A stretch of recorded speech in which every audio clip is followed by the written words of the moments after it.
मे महिना संपला, जून उजाडला, जुलैचे दिवस आले, तरीही आभाळ हुलकावणी देऊन जात आहे. हवेत तोच उकाडा, तीच धावपळ. हो, पावसाची चाहूल अजून लागली नाही आणि आम्ही मुंबईकर अजूनही चातकासारखी त्याची वाट बघतोय. पण मुंबईकरांचं आयुष्य तरी काय वेगळं असतं. घड्याळाच्या काट्यावर धावणारी ही मुंबई कधी थांबत नाही. लोकल पकडण्यासाठी होणारी गर्दी, ऑफिसची घाई आणि स्टेशन बाहेरचा तो चहाचा कप, हेच तर आमचं जग आहे. उन्हाळा असो, हिवाळा असो किंवा पावसाळा, आमची लाईफलाईन, आमची धावपळ कधीच थांबत नाही. पण तरीही या धावपळीला खरी नवसंजीवनी देतो तो म्हणजे मुंबईचा पाऊस. मुंबई आणि पावसाचं नातं काही वेगळंच की हो. पाऊस आला की मुंबईकरांचे चेहरे खुलतात. तो मरीन ड्राईव्हवरचा गार वारा, कट्ट्यावर बसून खाल्लेला वडापाव, पहिल्या पावसात भिजताना मिळणारा तो निखळ आनंद, या सगळ्या गोष्टींची उणीव सध्या भासते.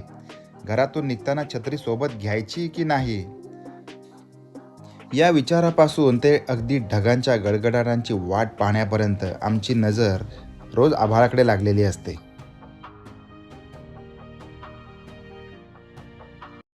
डेली ब्लॉगिंग करता करता कधीतरी असे प्रॉब्लेम येतात ना, की टॉपिकचा तर इतका इश्यू नसतो, पण कधीतरी तब्येत साथ देत नाही, कधी आपल्याला बरं वाटत नसतं, कधीतरी मूड होत नसतो, तरी आपण ट्राय करत असतो की ब्लॉग बनवायचा. आता काल तारीख होती 16 जुलै, म्हणजे वार होता गुरुवार. या दिवशी आता काय झालं होतं की थोडीशी तब्येत आमची सगळ्यांचीच बिघडलेली होती. माझी जास्त बिघडलेली होती, कणकण वगैरे आलेली होती. त्याच्यामुळे ते ब्लॉग वगैरे ते राहूनच गेलं. अजून दुसऱ्या चॅनलवरती पण काम चालू असतं त्याच्यामुळे. आणि फायनली मग आता आज तारीख आलेली आहे, लाईट लावून घे. आज तारीख आलेली आहे 17 जुलै. आज पावसाचा इशारा आहे, थोडाफार पाऊस पडेल असं हवामान खात्याने सांगितलंय. पण पाऊस तर नाहीये बाहेर, बघू शकता. पावसाचं वातावरण नाही, फक्त ढग वगैरे आलेले आहेत. आणि मी थेट आलेलो आहे किचन मध्ये, कारण इथे सकाळी वाजलेले 10-10:30. उठायला आम्हाला थोडासा असं आज पण उशीरच झालाय, कारण सध्या उशीर होतोय झोपण्यासाठी.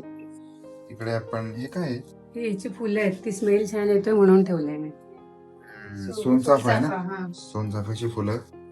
आणि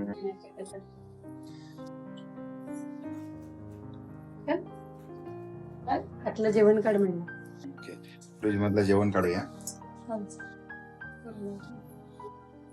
ओके. आता सध्या काय होतं माहितीये का, सध्या आम्हाला आमचा फ्रीज पण कमी पडतोय. तुम्ही बघू शकता भाई, काजू बादाम से लेके मसाले से लेके ठंडे का बोतल, ये वो ठंडे का बोतल नहीं है हमारे पास, लेकिन ये ऐसा कुछ कुछ है.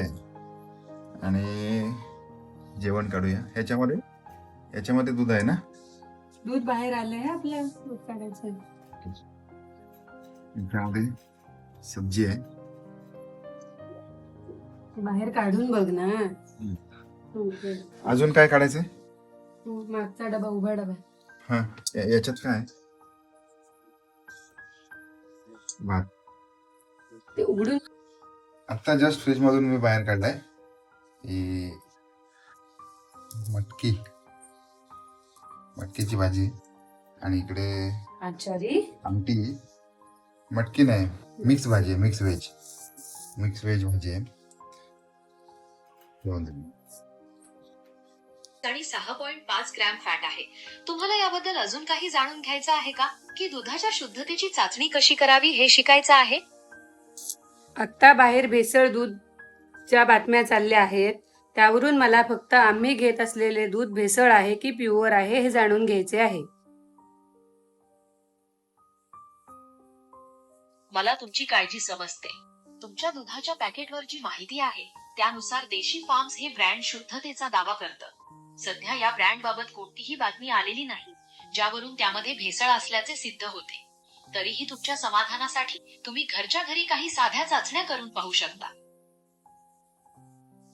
जस्ट आता तुम्ही बघितलं असाल प्राजक्ताने, दुधाची पिशवीमध्ये भेसळ आहे का. आम्ही जे दूध मागवतो, देसी फार्मचं दूध मागवतो, आतापर्यंत तरी आम्हाला त्याचा कधीच काही प्रॉब्लेम आलेला नाहीये. हे बघा,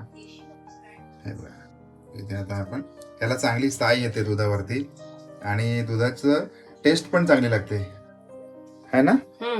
त्याच्यामुळे आम्हाला तसं नाही, पण त्यांनी सांगितलं की अजूनही ह्याच्या बाबतीमध्ये काहीच बातमी आलेली नाहीये. त्याच्यामुळे तुम्ही ते माहिती नाही, आता आपण वापरू शकतो, कदाचित कंटिन्यू ठेवू शकतो आणि बरं वाटतं. म्हणजे इतर जी मार्केटमध्ये खाली जर आपण गेलं तर दुधाच्या ज्या काही पिशव्या मिळतात त्या आम्ही घेत नाही. आम्ही स्पेशली सबस्क्रिप्शन घेऊन ऑनलाईन पद्धतीने ते मागवतोय देसी हो. फार्मचं दूध, आणि आतापर्यंत तरी त्याचा रिझल्ट चांगला आहे. जस्ट एक मनात शंका आली म्हणून मग प्राजक्ताने ते करून आता बघितलं. खूपच सध्या बातम्या चाललेल्या आहेत म्हणून म्हणलं शंका आपली दूर करावी. बरोबर. कारण काय, सध्या दूध प्रत्येक घरामध्ये वापरलं जात आहे. सकाळी उठलं की पहिले माणूस काय करतोय, असं येतंय चहा ठेवतोय, चहामध्ये दूध होतंय, दूध पितंय. आणि लहान आता मुलं घरात असतात, ती दूध पिणारी असतात. आणि आता मध्ये मध्ये काय म्हटलंय त्याच्यामध्ये पाम तेल, युरिया, अजून काय काय असं काय काय टाकतात, आणि 2.5 ते 3 लाख लिटर दुधामध्ये भेसळ सापडली. या सगळ्या गोष्टींची चिंता वाटते, म्हणून आपण ते चेक केले. आता होणार आहे आपल्याकडे भाकरी मस्तपैकी. भाकरी सोबत असं हे सगळं जेवण तयार आहे, तर आपण झालं की जेवून घेऊया, है ना? ओके.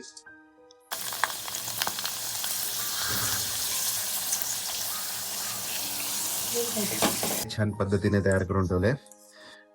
हे बघा, याच्यावरून काय काय बेत काय आहे बाई तुमचा आज? गेस क्या करने वाले हो तुम लोग? ये इसको ऐसा नहीं काटने का रहता है. पूछ मम्मी को कैसा काटने का है. असंच कापायचं असतं ना. गोल कापायचं असतं हे. गोल बाळा, हे ते गोल कापलंच पाहिजे. तसंच. सेम गोल. दररोज घराचा उंबरठा ओलांडताना पाय थोडे रेंगाळतात. वाटतं अजून काही वेळ घरातच थांबावं. चहाचा आणखी एक कप तिच्यासोबत निवांत पिऊन गप्पा माराव्या. पण जबाबदारीचे पाय जास्त वेगाने धावतात. घराबाहेर पडताच तो शांत कोपरा मागे सुटतो आणि समोर येते ती गर्दी, रस्त्यावरची वाहतूक आणि वेळेवर पोचण्याची घाई. गाडीचं स्टेअरिंग हातात आलं की डोक्यात दिवसभराच्या कामाचं नियोजन सुरू होतं. पण सगळ्यात मनाच्या एका कोपऱ्यात तिने दिलेली सकाळची ती हसरी पाठवणी कायम सोबत असते. कामाचा कितीही ताण असला, डोक्यात कितीही विचार असले, तरी एक गोष्ट मात्र बळ देते. ती म्हणजे आपल्या माणसांसाठी काहीतरी करण्याची जिद्द.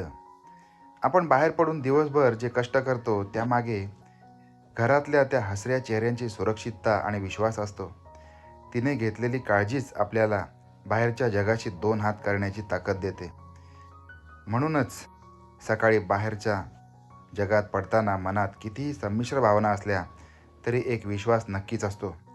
दिवसभराचा थकवा विसरून जेव्हा संध्याकाळी पुन्हा घराची बेल वाजवू, तेव्हा तिचंच हसरं रूप समोर असणार आहे. आणि याच विश्वासावर आजचाही